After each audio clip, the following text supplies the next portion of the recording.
Good afternoon. यदि आपके दिल से निकली हुई ये बात है, आपका गहरा सपना है, तो इसको कभी कॉम्प्रोमाइज मत करिए। And always write in bold letters कि मुझे ये काम करना है, मुझे इसको पाना है, मुझे इसको हासिल करके ही दम लेना है। जब आपके दिमाग में ये बैठ जाएगा तो आपकी सबसे इंपॉर्टेंट चीज होगी। मुझे अचानक फिर से एक घटना याद आई।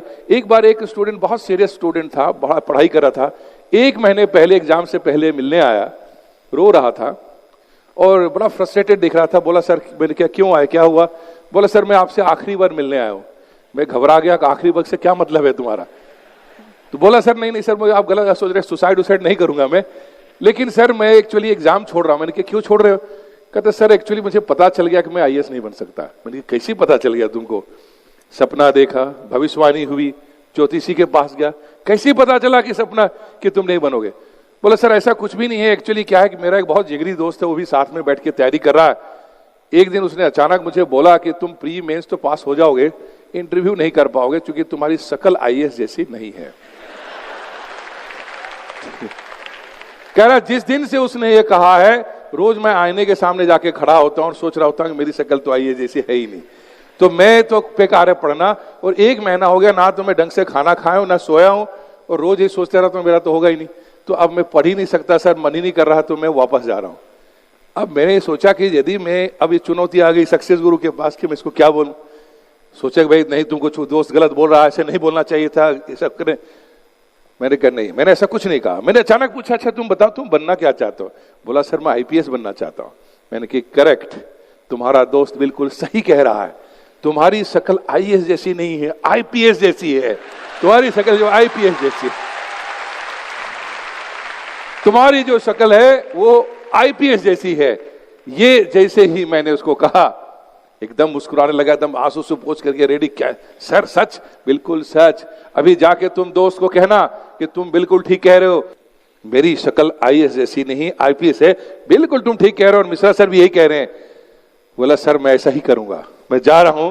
और आज के बाद मैंने कहा उसका सुनना मत, कहना जब भी बोलना आई एम एन आईपीएस, वो बोले चिल्ला के बोलना आई एम एन आईपीएस, रोज बोलना। वो गया, उसने बोला मिश्रा सर लगता है हिप्नोटाइज करके भेज दिया, उसने मजाक बना के छोड़ दिया उसको। But he went and wrote, अपने नाम के आगे लिख लिया उसने आईपीएस, और उसके बाद अपनी पढ़ाई शुरू की। आपको जान के हैरानी होगी कि वो लड़का उसी साल आईपीएस बन गया। He became IPS same year. और जो दोस्त उसका मजाक बना रहा था वो आज तक प्रीलिमिनरी क्वालिफाई नहीं कर पाया। इसलिए इसका ध्यान दिलाया कि हो सकता है आपके चाचा, ताऊ, मामा, मामी कोई भी एग्जाम पहले दिए हो आईएएस का, जैसे बोलोगे कह रहे मेरा तो हुआ नहीं, तुम्हारा कहां से होगा? आपको कहेगा कि जरा सपना मत देखो, कुछ जमीन पे आ जाओ, बिल्कुल नहीं। नेक्स्ट थोड़ी सी चर्चा हम करते हैं वाई, क्योंकि ये बड़ा फेवरेट क्वेश्चन है यूपीएससी का, कि जब भी कोई कैंडिडेट जाता है तो उसको पूछता है कि भाई why do you want to become IAS. आमतौर पे कई बार कैंडिडेट लड़खड़ा जाते हैं, सोचते हैं कि क्या बोले ना जवाब दे। कोई कहता है सर ये पिताजी का सपना था। अब यूपीएससी कह सकती है भाई पिताजी ने अपना सपना बदल दिया तो क्या करोगे? भाई आप सपना तो हर माँ बाप का तो सपना होता है कि बेटा बच्ची कुछ करे, लेकिन जब तक वो सपना अपना नहीं बनेगा तब तक जो उस सपने की कोई कीमत नहीं, उसका कोई वैल्यू नहीं। This dream must be your dream, और इसके लिए आपके अपने दिमाग में एक जुनून होना चाहिए, कुछ आंसर चाहिए रोज कि आप सिविल सर्विसेज की संघर्ष, कठिन परिश्रम जिसकी हम चर्चा कर रहे थे, क्यों करने जा रहे हैं। आज आपके बहुत सारे दोस्त जो हैं होली, दिवाली, ईद मना रहे होंगे, आपका मजाक बनाएंगे, अरे तुम कहां किताब लेके बैठे रहते हो, आंख फोड़ते रहते हो। लेकिन जब आप वही कल एक दिन कहेंगे कि मुझे पक्का पता था कि तुम्हारा हो जाएगा, वही लोग आपको एक दिन कहेंगे कि जानता है, वही आपको एक दिन आपका विजिटिंग कार्ड लोग को दिखाई देगा कि ये मेरे साथ थोड़ा नालायक था लेकिन निकल गया, पता नहीं किस्मत अच्छा होगा। ठीक है, लेकिन आपके ये जुनून जो है, देखना ये है कि आज आप मौज मस्ती में टाइम निकालने वाले हैं या फिर जिंदगी जब खुद भी मस्ती में करने वाले और दुनिया को भी कराने वाले हैं। That is very important. एक करियर का टाइम है, 1 2 साल 3 की मेहनत बनती है। आपको इस पे जुनून होना चाहिए कि मुझे इसको पूरा करना है। एक चीज को 4 बार पढ़ना ज्यादा समझदारी है, 4 किताबें एक बार पढ़ के कंफ्यूज करने का कोई मीनिंग नहीं। सिलेबस को ध्यान से समझना और उसी गाइडेंस के अंदर पढ़ना। बड़ी भारी भरकम किताबों की नहीं, एक चीज को 4 बार पढ़ना ज्यादा समझदारी है। 4 किताबें एक बार पढ़ के कंफ्यूज करने का कोई मीनिंग नहीं। हर सब्जेक्ट के कोऑर्डिनेशन के साथ लास्ट ईयर के क्वेश्चंस, कम से कम 5 से 6 साल के क्वेश्चन, प्री के मेंस के बार बार देखना, उसके आसपास रहना, उसके हिसाब से अपनी गाइडेंस को तैयार करना, ये एक बहुत बड़ी रिक्वायरमेंट है जिससे आप कनेक्ट होते हैं सिलेबस के बारे में। And you have to select some basic books. आजकल इंटरनेट में भी फ्लडेड है मटेरियल। ऐसा नहीं कि कोई चीज फ्री मिल रहा है तो हर चीज को फ्री में लिए जा रहे हैं। अपने आप को जो है तूफान, अपने आप को जो है दिमाग को डस्टबिन नहीं बनाना है। You have to be very careful. क्या छोड़ना है, इस एग्जामिनेशन की बहुत बड़ी समस्या है। क्योंकि पढ़ेंगे लगे सब कुछ इंपॉर्टेंट, सब पढ़ना चाहिए। आपको यह भी सीखना है कि what to leave, what is not relevant. और ये आपको सिलेबस और अपने क्वेश्चन को जो बार बार देखने से आपको बहुत क्लियरिटी आएगी कि व्हाट इज रेलेवेंट और व्हाट इज नॉट रेलेवेंट। तीसरी जो इंपॉर्टेंट चीज है वो है नेक्स्ट, वो है एज लिमिट। एज लिमिट का कोई लिमिट नहीं, 21 से 32 जनरल कैंडिडेट का भी है, 3 इयर्स का रिलैक्सेशन ओबीसी कैंडिडेट को, 2 और जो है SC/ST कैंडिडेट को है। आप रेंज देखेंगे 21 से आप 35-37 ईयर तक का आपके पास टाइम है। लेकिन इसका मतलब ये नहीं है कि रिलैक्सेशन है या टाइम है तो हम लास्ट तक एग्जाम देते रहें। कोशिश करनी है कि पहले पढ़ें और तैयारी करें, नहीं तो ऐसा होगा आप भी एग्जाम देंगे और एक दिन आपका बेटा भी एग्जाम दे रहा होगा। तो इससे बेटर है कि आप ले टाइमली आप जो है उसको क्लियर करने की कोशिश करिए और कम एज में ही इसको अचीव करने की कोशिश करिए। नेक्स्ट, उसके बाद आती है बारी वो अटेम्प्ट भी 6 अटेम्प्ट तो जनरल कैंडिडेट को है, 9 अटेम्प्ट ओबीसी कैंडिडेट को है, no limit of for SC/ST। तो कहां आपको अटेम्प्ट की समस्या है? ये सारे फियर फैक्टर्स हैं जिसको लेकर के इंसान उलझा होता है।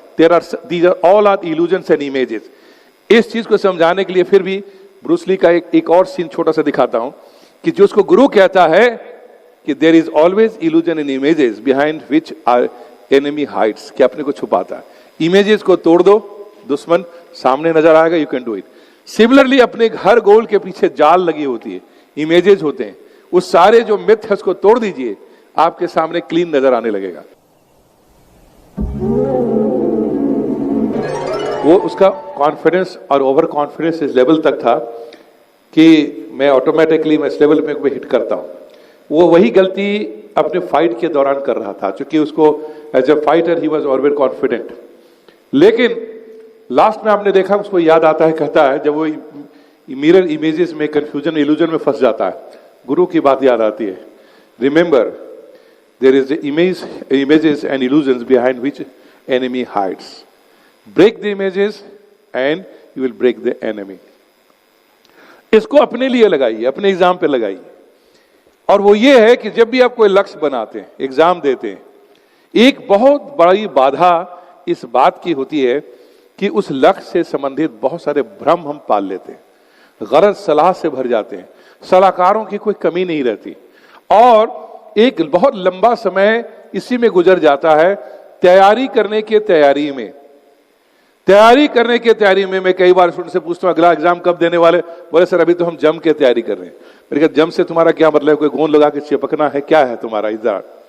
आमतौर पे क्या हो, जैसे आप तैयारी करने की सोचते हैं कोई सीनियर दीदी भैया होंगे, उनसे पूछते हैं कि वो क्या कहते हैं प्रिपरेशन के बारे में। आप उस प्रिपरेशन को लेकर के जाते हैं कि बता दीजिए क्या पढ़ें। आपका सवाल ये नहीं है कि कैसे पढ़ें, आपका सवाल है क्या पढ़ें। और यदि वो भैया दीदी इन्होंने रिसर्च कर रखा है बुक्स को इकट्ठे करने में, बोले आज कोई शिष्य तो मिला, बोले लिखो। अब किताब का नाम लिखना शुरू किए, पॉलिटी में पढ़ना, ज्योग्राफी में पढ़ना, हिस्ट्री में पढ़ना, लंबा सा लिस्ट बनता जाएगा। आप भी खुश होंगे, इनको इतना साल लगा जमा करने, मुझे तो 15 मिनट में मिलने वाला है, बहुत खुश हो जाएंगे। पर थोड़े देर के बाद आपका टेंशन बढ़ जाएगा कि यदि इतना पढ़ने के बाद इनका नहीं हुआ तो मेरा क्या होने वाला है। फिर ये भी मन में आएगा यदि इतना नहीं हुआ तो नहीं क्या होने वाला है। और दूसरी चीज है कि आखिर हुआ क्यों नहीं, कंफ्यूजन में फिर भी बुक स्टॉल में जाओगे, बुक सेलर के पास जाओगे, बुक सेलर को बोलोगे भैया ये किताब दे दो, मैं IAS बनना चाहता हूं और पहले अटेम्प्ट में टॉप करना चाहता हूं। अब बुक सेलर वो कहेगा कहां से ले आए तुम लिस्ट, जो है लो मैं दूसरा लिस्ट देता हूं, इस बार के जो टॉपर हैं उनका लिस्ट है, वो पढ़े तब टॉप किए। अब आप फंस गए, इतना मेहनत करके सीनियर से लेके आया और अब किताब दुकान वाला कह रहा है जो टॉपर वो ये पढ़े थे। आप अपने पॉकेट चेक करोगे, कहे जो भी कोई बात नहीं भैया तुम दोनों दे दो। एक मोटरी जो है सीनियर जो दिया है उसके लिए, और दूसरा मोटरी किताब का जो बुक सेलर बता रहा है। पता चला बहुत समय तक, कई महीने नहीं, कई बार कई कई साल स्टूडेंट को उसका नोट, इसका मटेरियल, उसका टॉपर, उसका कोचिंग का करते करते करते पूरी लाइब्रेरी अपने सजा ली। इसी को कहते हैं तैयारी करने की तैयारी में कई साल जुड़ गए, मेहनत कर गए, और एक दिन फिर महसूस हुआ कि भाई इतना तो पढ़ा जाएगा नहीं, तो क्या करें, अगरबत्ती निकालिए, भगवान अब तुम ही बचा सकते हो, या किसी ज्योतिषी के पास चले गए, या कुछ अंगूठी पहनना शुरू कर दिया एक्स्ट्रा। ये सारी चीजें इसलिए हो रही हैं क्योंकि इल्यूजन में पढ़ करके सही रास्ते ना चल के बेवजह के हम मेहनत के जाल में फंस गए। 30-32 साल का जो सफर है वो एक ऐसा सफर है जिसमें ये मनुष्य के जीवन में जो पोटेंशियल आपको दिया गया है, जो ब्रेन में ताकत दी गई है, उस ताकत को इस्तेमाल करने का एक बहुत बड़ा अवसर है। एक ऐसा करियर है जो एक आपको अपॉर्चुनिटी देगा to serve your country. India is largest democracy of the world and second largest population of the world. आज भी हमारी बेसिक नीड्स पूरे नहीं हुए, आज भी हम इंफ्रास्ट्रक्चर की बात कर रहे हैं, आज भी गरीबी हटाने की बात कर रहे हैं, आज भी हम बिजली, पानी और सड़क की तैयारी में लगे हुए हैं।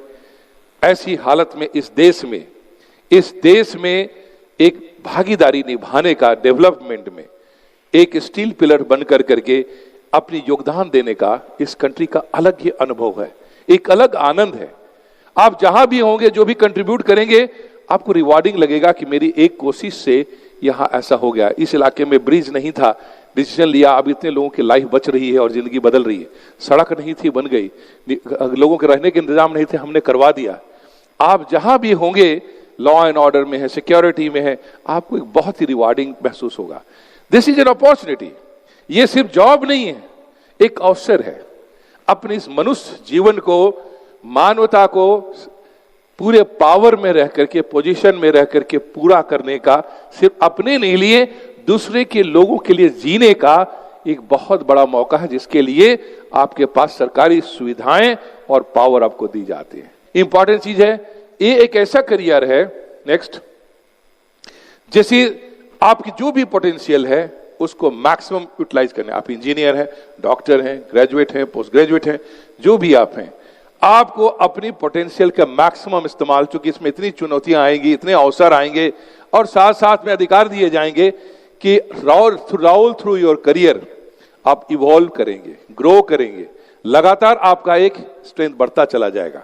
इसमें यह नहीं है कि कल आपकी डिमिनिशिंग होगी, आप हर दिन कुछ नया पढ़ेंगे, नया अनुभव प्राप्त करेंगे, एक नई चुनौती लेंगे, और with the rise of your power, with the rise of your position, you are evolving as a human being, as evolving as a real potential person. ये इस जॉब की 30-32 साल का जो सफर है वो एक ऐसा सफर है जिसमें ये मनुष्य के जीवन में जो पोटेंशियल आपको दिया गया है, जो ब्रेन में ताकत दी गई है, उस ताकत को इस्तेमाल करने का एक बहुत बड़ा अवसर है। आपका क्लास इस जॉब में आने के लिए अपर क्लास, मिडिल क्लास नहीं होगा, एक गवर्निंग क्लास में होंगे, अपने कंट्री के गवर्निंग ग्रुप में आप होंगे। Your participation will be developing the governing power of the state. Class, status, एक अलग पहचान परिवार के लिए, फैमिली के लिए, that is the power. So here this is a class, status and एक पावर। आपको अपने काम को निभाने के लिए, किसी चीज को पूरा करने के लिए आपको एक पावर दिया जाता है, एक आपको सुविधाएं दी जाती है। एक डिप्टी कमिश्नर, किसी डीसी एक डिस्ट्रिक्ट का, कितने पैसे एक साल में दिया जाता है आपको मालूम है? 500 से 600 करोड़ रुपए एक डीसी के हाथ में होता है एक डिस्ट्रिक्ट के डेवलपमेंट के लिए। जो आप किसी कॉर्पोरेट में ज्वाइन करते थे, सीईओ बनने के बाद 20 साल के बाद शायद उतने बड़ी कंपनी चला रहे होंगे। एक डिप्टी कमिश्नर के एक साल में खर्च करने के 500 से 600 करोड़ होता है। मैं अपने कई बार स्टूडेंट से अपने पूछता हूं कि इस बार तुमने कितने खर्च किए। कई लोग से जवाब मिलता है अक्सर 500 करोड़ था, हमने सिर्फ 350 करोड़ खर्च किए। हमने कहा भाई 150 करोड़ क्यों नहीं किए? मेरा अनुमान है, मेरा मानना है, इंडिया आज तक पूरा हम डेवलप इसलिए नहीं हो पाए, इसलिए नहीं कि हमारे पास पैसे की कमी थी, इसलिए क्योंकि हम उसको टाइम पे खर्च करके हम अपने सही टाइम पे प्रोग्रेस कर नहीं पाए, और हम अपना हमेशा डेवलपमेंट को आगे पोस्टपोन करते जा रहे हैं, और हमेशा हमारी प्लानिंग फेल होती रही। हमारी इंप्लीमेंटेशन यदि टू द पॉइंट होती, रिसोर्स को उसको सही इस्तेमाल करते, तो कितना बड़ा पावर। आज अब जब इस जॉब में जाएंगे, और आप इस भावना से जाएंगे कि जो भी रिसोर्सेज मुझे दिया जाएगा उसका मैक्सिमम यूटिलाइजेशन करूंगा और जो टारगेट दिया जाएगा उसको मैं पूरा करूंगा, तो आप सोचिए कितना रिवार्डिंग और कितना सुखद आनंद आपको होगा कि मैंने इस इलाके में इतना डेवलपमेंट अपने कार्यकाल में कर दिया।